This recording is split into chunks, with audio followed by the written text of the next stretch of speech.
Assalamualaikum warahmatullahi wabarakatuh. Salam sejahtera bagi kita semua. Perkenalkan, nama saya Maliana Puspa Arum. Saya merupakan salah satu dosen di program studi S1 Bisnis Digital Universitas Telkom Kampus Purwokerto. Video ini saya buat dalam rangka memenuhi salah satu persyaratan sertifikasi dosen tahun 2025, yaitu penyampaian pernyataan diri dosen dalam unjuk kerja Tridharma Perguruan Tinggi atau PDD UKT-PT, khususnya pada aspek pengajaran. Latar belakang keilmuan saya pada bidang manajemen pemasaran dengan fokus pada digital marketing. Keilmuan ini saya implementasikan dalam aktivitas pengajaran, penelitian, serta pengabdian kepada masyarakat sebagai bagian dari pelaksanaan Tridharma Perguruan Tinggi. Pada video ini, saya akan menjelaskan mata kuliah yang saya ampu, yaitu pemasaran digital atau digital marketing. Mata kuliah ini merupakan mata kuliah wajib yang memiliki bobot 3 SKS dengan bahasa pengantar, yaitu bahasa Indonesia.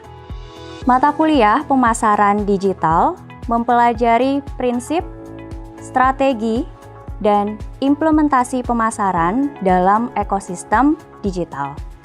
Mahasiswa akan mempelajari konsep dasar pemasaran digital, dinamika perilaku konsumen digital, serta perencanaan dan pelaksanaan strategi pemasaran berbasis data dan teknologi digital yang relevan dengan perubahan perilaku konsumen dan dinamika industri modern.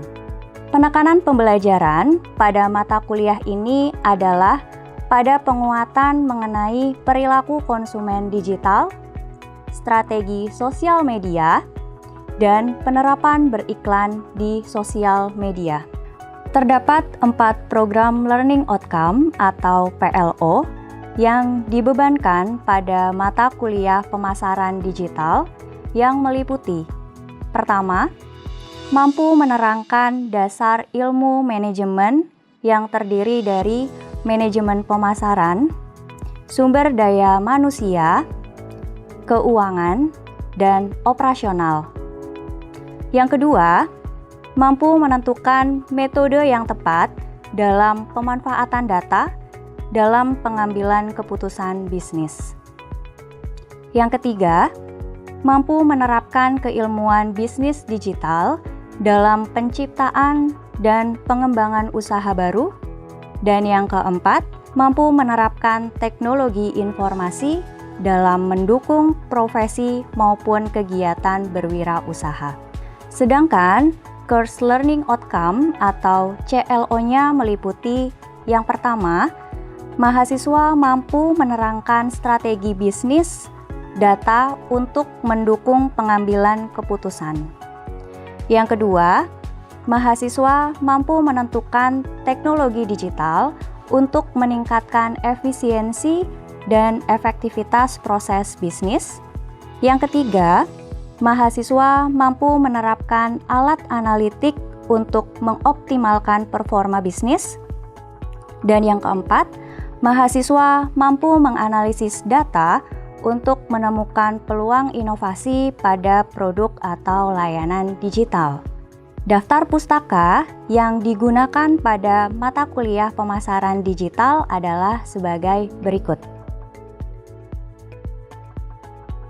Pengajaran dilaksanakan melalui pendekatan sinkronus dan asinkronus yang mengutamakan metode pembelajaran aktif dengan fokus pada peran dan keaktifan mahasiswa dalam pelaksanaannya untuk dapat mengikuti tren pembelajaran terkini.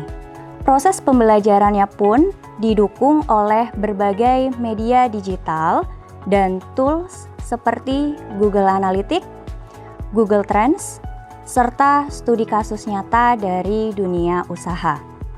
Mata kuliah ini menekankan pada pembelajaran kolaboratif, diskusi kelompok, penugasan individu, maupun berkelompok melalui studi kasus dan proyek besar. Adapun pembelajaran sinkronus yang dilakukan melalui pertemuan tatap muka secara langsung atau menggunakan web conference seperti Google Meet atau Zoom. Sedangkan pembelajaran secara asinkronus dilakukan melalui pemberian materi, penugasan, dan penggunaan Learning Management System atau LMS di Universitas Telkom. Pembelajaran pemasaran digital dilakukan selama 16 pekan yang terbagi menjadi beberapa bagian utama, yaitu 6 pekan untuk pembelajaran sebelum tengah semester, 2 pekan evaluasi tengah semester, 6 pekan pembelajaran sebelum akhir semester, dan 2 pekan evaluasi akhir semester. Metode pembelajaran yang digunakan bergantung pada kajian yang digunakan di setiap pekannya. Metode pembelajaran dilakukan secara blended learning, riset secara berkelompok, dan pengerjaan proyek berdasarkan studi kasus yang telah ditentukan. Evaluasi pada mata kuliah ini terdiri dari beberapa aspek, yaitu penugasan individu, evaluasi dari mahasiswa, dan presentasi tugas besar. Penugasan individu dilaksanakan sebanyak 4 kali melalui pemberian tugas. Evaluasi mahasiswa dilakukan 2 kali, dan presentasi tugas besar dilakukan 1 kali. Bobot nilai dari setiap bentuk evaluasi yang telah dipaparkan terdiri dari penugasan individu sebesar 20%, evaluasi tengah semester sebesar 25%, evaluasi akhir semester sebesar 25%, dan proyek besar sebesar 30%, sehingga total bobot kuliah pemasaran digital sebesar 100%. Selanjutnya, berikut merupakan cuplikan proses pembelajaran yang saya laksanakan untuk mata kuliah yang saya ampu, yaitu pemasaran digital secara tatap muka di ruang kelas. Selamat menyaksikan. Oke, Assalamualaikum warahmatullahi wabarakatuh. Waalaikumsalam warahmatullahi wabarakatuh. Selamat pagi teman-teman semuanya. Bagaimana kabarnya teman-teman? Alhamdulillah baik Bu. Oke, alhamdulillah ya teman-teman semua di sini dalam keadaan baik dan juga sehat. Oke, teman-teman sebelum kita mulai ya pada perkuliahan pagi hari ini, saya mau mengabsen dulu ya teman-teman semuanya. Untuk kelas digital marketing pagi hari ini ada 38 orang ya seharusnya ya. Ini teman sebelahnya atau teman dekatnya ada yang nggak berangkat?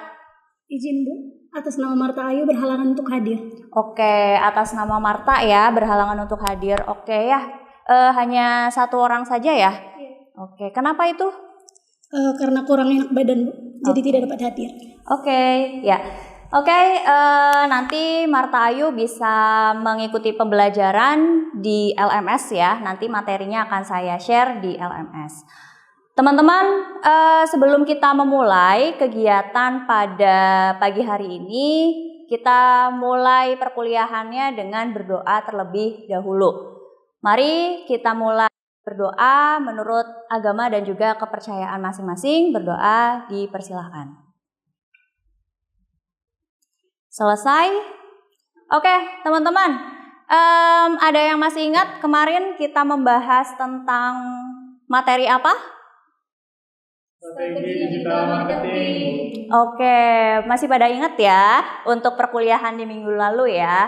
Oke, karena di minggu lalu kita sudah membahas terkait dengan strategi digital marketing, maka untuk hari ini kita secara bersama-sama akan mempelajari tentang konten marketing ya teman-teman ya. Oke, teman-teman semuanya di sini ada yang sudah membaca sebelumnya, ada yang sudah tahu apa itu konten marketing? Silakan angkat tangan teman-teman. Hai Bu. Ya, silakan Mas Zikran. Konten marketing adalah suatu metode untuk mempromosikan bisnis melalui konten media sosial untuk memperkenalkan bisnis kepada customer. Oke, ya bagus sekali ya Zikran ya. Jadi tadi Zikran sudah berbicara, sudah menjelaskan tentang konten marketing itu adalah cara untuk sebuah brand perusahaan memperkenalkan produknya untuk audiens atau untuk masyarakat, begitu ya Zikran ya. Oke, ya teman-teman sekalian, jadi kalau misalnya teman-teman itu tahu atau kenal atau udah pernah lihat Jeremy Pauline? Udah pernah tahu teman-teman? Gita Savitri Devi, tahu teman-teman? Tahu. Oke, ya kalau Jeremy Pauline teman-teman tuh tahu tentang kontennya ya biasanya ya. Kontennya itu biasanya terkait dengan pembelajaran matematika gitu. Nah, kalau Gita Savitri itu sebelumnya kontennya itu tentang apa? Ada yang tahu teman-teman? Child free ya. Jadi mengemukakan pendapat tentang kebebasan untuk tidak memiliki anak. Nah, itu dari contoh kedua orang tersebut itu merupakan konten yang mereka bagikan di sosial media. Dan kedua orang tersebut itu disebut dengan konten kreator ya, teman-teman. Ya, jadi untuk konten marketing itu sendiri adalah salah satu cara untuk perusahaan atau individual untuk bisa memperkenalkan produknya ataupun dirinya kepada orang lain. Nah, informasi yang disampaikan itu bisa berupa tulisan ataupun bisa berupa visual.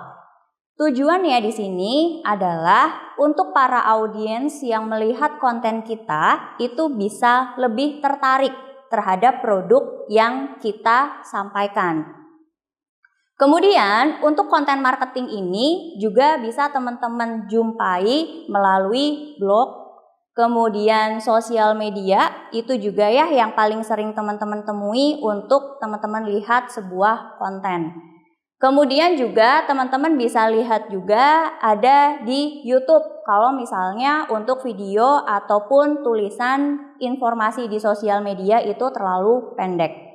Nah, untuk konten marketing itu sendiri teman-teman, dari teman-teman membuat konten itu tidak langsung ya teman-teman itu bikin konten terus habis itu teman-teman bisa posting. Tapi yang namanya sebuah konten marketing itu adalah teman-teman punya perencanaan terlebih dahulu. Contohnya misalnya kalau teman-teman itu punya salah satu konten yang menurut teman-teman itu tuh menarik dan juga menurut teman-teman itu layak untuk diinformasikan kepada para audiens. Maka teman-teman harus bisa merencanakan dulu kira-kira nih konten yang saya akan publish atau saya akan share gitu ya ke orang-orang itu tentang apa sih? Nah, kalau misalnya teman-teman itu sudah merencanakan di situ, teman-teman juga harus mikirin nih caranya teman-teman mendistribusikan kontennya itu kemana? Apakah melalui sosial media atau mungkin melalui blog? Atau mungkin melalui media yang lainnya. Nah, dari situ juga teman-teman kalau misalnya sudah menentukan nih, ya udah deh lewat sosial media aja gitu kan. Nah, tapi yang namanya sosial media, jenis-jenis sosial media itu kan banyak sekali ya teman-teman. Ada Instagram, kemudian ada juga YouTube, ada TikTok gitu ya. Nah, teman-teman juga harus bisa menentukan siapa yang teman-teman tuju untuk bisa melihat dari konten yang sudah teman-teman buat itu.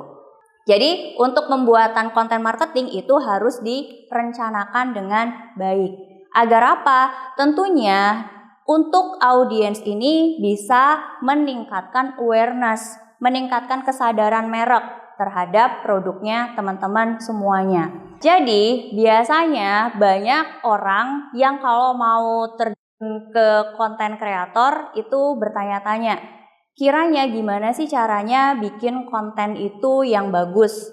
Kemudian dari mana caranya kita itu mendapatkan inspirasi sebuah konten agar audiens itu mau melihat konten kita. Nah, jadi ada beberapa hal yang harus teman-teman pahami di sini ya. Nah, perlu kita pahami di sini teman-teman. Jadi, kenapa konten kita itu bisa populer atau konten itu tidak populer? Ada hal-hal yang perlu kita perhatikan. Yang pertama, ketika konten kita itu tidak populer, faktanya bahwa otak manusia itu tidak bisa menerima informasi dalam waktu yang bersamaan dan informasi tersebut itu terlalu banyak. Jadi kalau misalnya nih teman-teman bangun tidur biasanya ada yang langsung buka HP nggak? Ada ya, biasanya yang dibuka apa? Sosial media biasanya ya. Nah, informasi dari sosial media yang teman-teman sudah konsumsi dari bangun tidur, kemudian sampai sekarang, itu ada nggak yang teman-teman itu masih ingat detailnya konten yang dilihat itu apa? Nggak ada ya. Kebanyakan tuh kayak teman-teman tuh lupa gitu. Tadi saya tuh ngeliatin apa gitu ya di sosial media. Atau kalau misalnya nggak usah ke sosial media, perjalanan teman-teman dari kosan, dari rumah ke kampus, teman-teman itu papasan sama kendaraan, itu kendaraannya tuh berapa kendaraan yang teman-teman papasan gitu. Terkadang nggak inget kan mobilnya jenisnya apa aja, motornya jenisnya apa aja, siapa orang yang lewat, kayak apa, pakai baju apa gitu kan. Ini memang ada penelitiannya bahwa otak manusia itu tidak bisa mencerna informasi sebanyak itu dalam satu waktu. Kemudian yang kedua, otak manusia itu memang cenderung untuk menghiraukan sesuatu yang tidak relevan. Kalau kita anggap sebuah informasi tersebut itu nggak penting buat kita, kadang kita suka lupa, kadang kita mudah untuk melupakan dibandingkan dengan sesuatu yang penting, informasi-informasi yang penting gitu. Contohnya untuk informasi yang penting, misalnya untuk mengumpulkan tugas, deadline-nya tanggal 17, itu informasi yang penting. Nah, teman-teman semuanya ingat nih, karena itu merupakan sebuah informasi penting. Nah, kemudian apalagi kalau misalnya bentuknya tuh nggak menarik sama sekali. Kalau misalnya teman-teman itu bikin konten, itu sama semua jenisnya. Sama konten yang sebelah. Misalnya kontennya itu adalah review untuk produk pakaian. Dari cara teman-teman menyampaikan, kemudian dari cara teman-teman itu berinteraksi, dari cara teman-teman itu menyapa, itu sama karakter orang lain. Nah, biasanya itu akan lebih mudah terlupakan. Gitu, karena informasi yang teman-teman sampaikan itu sama semua, jadi nggak ada pembedanya, nggak ada keunikan di situ. Fakta yang menarik lagi adalah human have a shorter attention span than goldfish. Jadi otak manusia itu punya perhatian yang cukup pendek dibandingkan dengan ikan mas. Ikan mas di sini itu punya memori, perhatian yang lebih banyak ya dibandingkan dengan kita. Nah, maka dari itu kalau kita itu mau bikin konten marketing, kita bikin kontennya yang menarik, yang unik, yang beda daripada yang lain. Kalau misalnya mau nyeleneh sekalian ya nyeleneh sekalian gitu ya. Maka ketika kita akan merencanakan sebuah konten, buatlah itu bervalue. Jangan sampai kalau misalnya kita bikin konten cuma ikut-ikutan doang. Oh, dia bikin kontennya itu review tentang baju, review tentang make up. Yang nonton banyak nih, oh kayaknya bisa deh saya itu bikin konten juga yang sama, siapa tahu viewersnya juga sama. Nah, bikin konten yang teman-teman buat ini lebih bernilai dibandingkan dengan yang lainnya. Maka yang perlu kita ketahui ya, kita analisis terlebih dahulu. Kalau kita mau bikin konten, kita membuat konten dasarnya tuh dari mana? Perencanaannya tuh kayak gimana? Kita lihat dulu pertama, siapa target audiens kita nih di sini. Target audiens ini teman-teman bisa tentukan ya, mulai dari gender, kemudian usia, ya kemudian pendapatan, itu bisa tentukan di bagian audiens. Terus lihat isunya, lihat masalahnya di sini. Masalahnya tuh apa? Ya, contohnya misalnya teman-teman itu punya sebuah produk. Produknya yang teman-teman jual itu sampo tradisional. Punya permasalahan. Permasalahannya apa? Oh, ternyata untuk sampo yang saya buat ini sebenarnya bisa loh untuk menumbuhkan rambut gitu. Kita lihat dulu nih masalahnya. Banyak nih teman-teman saya yang usianya saya itu rambutnya udah pada rontok gitu. Lihat dulu masalahnya dari audiensnya di sini.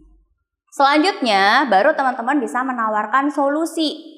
Solusinya ini bisa berupa produk ataupun jasa. Kalau misalnya teman-teman itu isunya diangkat dari rambut gitu ya, atau misalnya produk kecantikan yang lain, teman-teman bisa buat nih dalam bentuk produk ataupun jasa. Kalau produknya teman-teman mungkin punya produk sampo tradisionalnya. Atau kalau misalnya mau jasanya, saya nggak punya produk tapi saya punya keterampilannya misalnya seneng gitu ya, atau suka untuk men-treatment rambut. Jadi teman-teman juga bisa menjawab masalah yang ada pada audiens ini dengan solusi yang ditawarkan di situ. Dari solusi yang berupa produk dan jasa inilah yang nantinya akan dibuat konten marketing untuk bisa menjawab masalah yang ada di sini.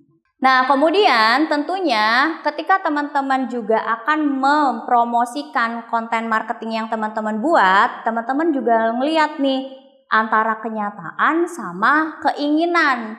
Triknya kalau misalnya teman-teman bikin konten, teman-teman ngeliat kenyataan sama keinginan di mana hal tersebut itu terkadang menghasilkan hasil yang berbeda. Jadi contohnya tuh kayak gini. Misalnya kita tuh punya keinginannya itu liburan ke Lombok, healing sesudah teman-teman itu melaksanakan kegiatan UAS. Nah, tapi kenyataannya teman-teman tuh nggak ada uang, bokek gitu ya. Solusi yang ditawarkan ini muncul nih dari perusahaan Traveloka, yaitu adalah Traveloka Pay Later. Di mana teman-teman itu tuh lagi jenuh ya, punya keinginan. Nah, keinginannya tuh healing, tapi kenyataannya itu teman-teman tuh nggak ada tabungan, lagi bokek. Solusinya teman-teman tamasya menggunakan Traveloka Pay Later. Ya nggak apa-apa deh, yang penting pikirannya seger dulu gitu ya, bayarnya itu dipikir nanti. Nah, itu adalah fakta dari keinginan versus kenyataan yang harus teman-teman lihat dalam membuat sebuah konten marketing. Nah, kemudian contoh yang selanjutnya itu adalah misalnya nih, teman-teman itu punya keinginan tuh nonton drakor sama Ayang. Tapi kenyataannya teman-teman itu nggak punya Ayang, ya bukan gitu ya. Jadi kita tidak menyediakan jasa untuk menyediakan Ayang. Tapi pada kenyataan teman-teman tuh nggak ada teman cemilan dalam menonton. Nah, solusinya apa nih? Walaupun kalian itu tidak punya Ayang, tetapi untuk menonton kalian tidak sendirian karena ditemani dengan cemilan ini gitu. Itu adalah solusinya. Nah, terkadang kalau misalnya kita itu bikin konten kan penuh dengan gimmick ya teman-teman ya, penuh dengan hal-hal yang dianggap ya berlebihan, nggak apa-apa lah. Yang penting itu bisa mengambil banyak perhatian audiens untuk melihat kontennya kita gitu ya. Jadi perlu gimmick sesekali itu dibutuhkan. Oke, sampai di sini teman-teman ada yang mau ditanyakan? Saya mau nanya. Iya, silakan Mbak Bita. Sebenarnya seberapa penting sih Bu konten marketing itu? Oke, ya pertanyaan yang bagus. Jadi seberapa penting ya konten marketing itu? Yang pertama, kita itu sebenarnya bisa mengedukasi. Dari perusahaan bisa mengedukasi para audiensnya dengan adanya konten marketing tersebut. Tujuannya itu apa? Tujuannya itu untuk memperkenalkan produknya kita kepada para audiens atau kepada orang lain yang belum pernah sama sekali mengenal produk kita atau yang sudah mengenal produk kita itu menjadi lebih erat lagi kepemilikan brandnya dengan adanya konten marketing tersebut. Nah, biasanya untuk konten marketing itu ya kan tidak hanya dari segi edukasi atau informasi ya, tapi itu bisa juga dalam bentuk storytelling, itu juga bisa, kemudian humor itu pun juga bisa. Nah, itu caranya agar perusahaan bisa mendekatkan kepada para audiensnya. Oke, mungkin satu lagi pertanyaan dari teman-teman? Saya, Oke, silakan. ya, kalau untuk brand-brand baru yang baru tumbuh, itu bagaimana cara mereka agar bisa tetap bersaing melalui konten marketing? Oke, pertanyaan bagus, Ella. Jadi, bagaimana caranya sebuah brand yang baru masuk ke pasar ya, itu bisa bersaing menggunakan konten marketing gitu. Ya, caranya kita bisa memanfaatkan fitur-fitur yang ada pada target dari media sosial yang akan kita tuju. Contohnya misalnya, untuk audiens yang sudah kita tetapkan, itu kebanyakan menggunakan Instagram. Maka fokusnya adalah penggunaan fitur-fitur yang ada di Instagram.